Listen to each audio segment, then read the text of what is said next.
April 10 വ്യാഴാഴ്ച, നോമ്പുകാലത്തിലെ 5-ാം ആഴ്ച. യോഹന്നാൻ 8:51 മുതൽ 59 വരെ വാക്യങ്ങൾ.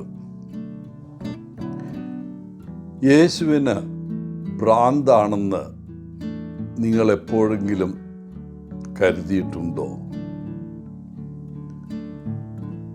യേശു ഭ്രാന്തനാണെന്ന് നിങ്ങൾ എപ്പോഴെങ്കിലും പറഞ്ഞിട്ടുണ്ടോ? എനിക്ക് തോന്നുന്നില്ല. പക്ഷേ ബൈബിൾ വായിക്കും തോറും കൂടുതൽ സംശയിക്കാൻ കാരണമാകുന്നു. യഹൂദർ അങ്ങനെ പറഞ്ഞത് എന്തുകൊണ്ടാണെന്ന് നമുക്ക് മനസ്സിലാകും. യേശു പറഞ്ഞ ചില വാക്കുകൾ ശ്രദ്ധിക്കുക. ഭൂമിയിൽ നിങ്ങൾക്കായി നിധികൾ ശേഖരിക്കരുത്. നിങ്ങളുടെ സാധനങ്ങൾ വിറ്റ് ദരിദ്രർക്ക് നൽകുക. തനി ഭ്രാന്തല്ലേ?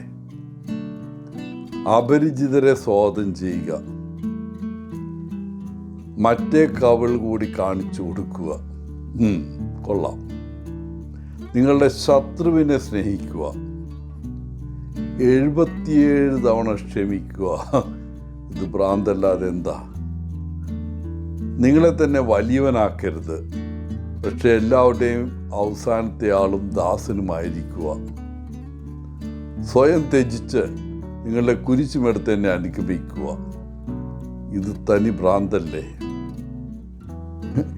ഇതിനേക്കാൾ കൂടുതൽ ഭ്രാന്ത കാരണങ്ങൾ കാണാം.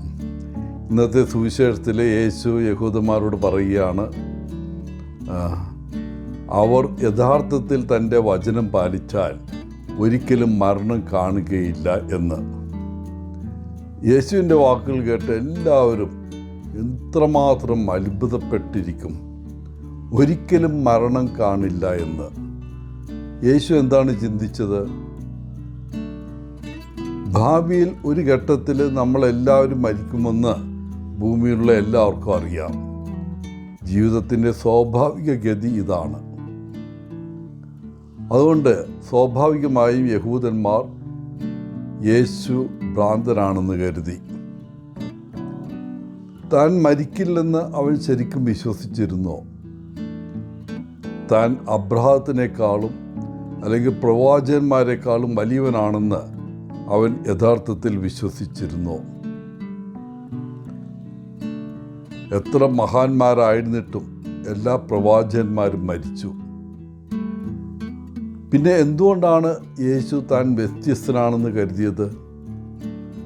താൻ പ്രവാചകന്മാരെക്കാൾ വലിയവനാണെന്ന് യേശു വിശ്വസിച്ചിരുന്നോ? പിന്നെയും യേശു അതിര് കടന്നു പോകുന്നു. തൻ്റെ പിതാവായ അബ്രാഹാം തൻ്റെ ദിവസം കാണാൻ സന്തോഷിച്ചുവെന്ന് അവൻ യഹൂദന്മാരോട് പറയുന്നു. ഇത് കേട്ട് അവൻ്റെ ശ്രോതാക്കൾ അത്ഭുതപ്പെടുകയും അവന് ശരിക്കും ഭ്രാന്താണെന്ന് പറയുകയും ചെയ്തു. യേശുവിന് 50 വയസ്സ് പോലും ആയിട്ടില്ലെന്ന് യഹൂദന്മാർ മറുപടി പറഞ്ഞു.